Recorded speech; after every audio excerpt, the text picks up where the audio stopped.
Alright, the MacBook Pro just arrived and it is amazing. Now we are about to do an unboxing right here, right now, here on Techno. Oh, and one more thing.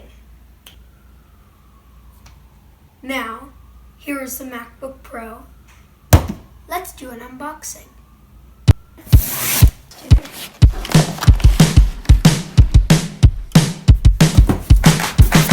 Today is gonna be a little something more. I've got a plan in mind, a special thing in store.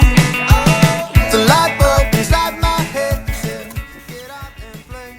I'm gonna get this thing set up and we'll be right back.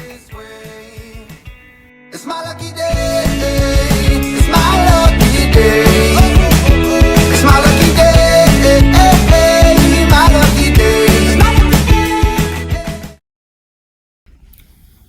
Alright, I've been with the MacBook Pro for about a week, and I've learned a few things.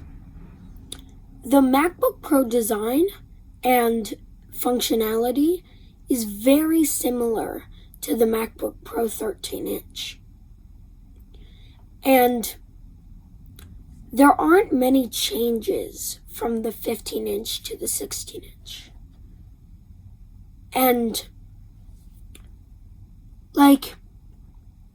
what I'm trying to say is, well, here's an example.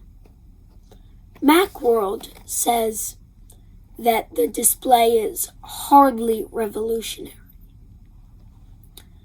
Also, they say that, sure, it's classic and functional, but it's also a little stale. What I'm trying to get across here is, if you have the MacBook Pro 15 or 13-inch, you should stick with it.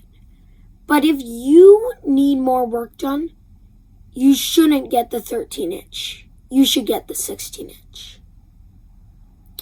Alright, that's all for today. Peace.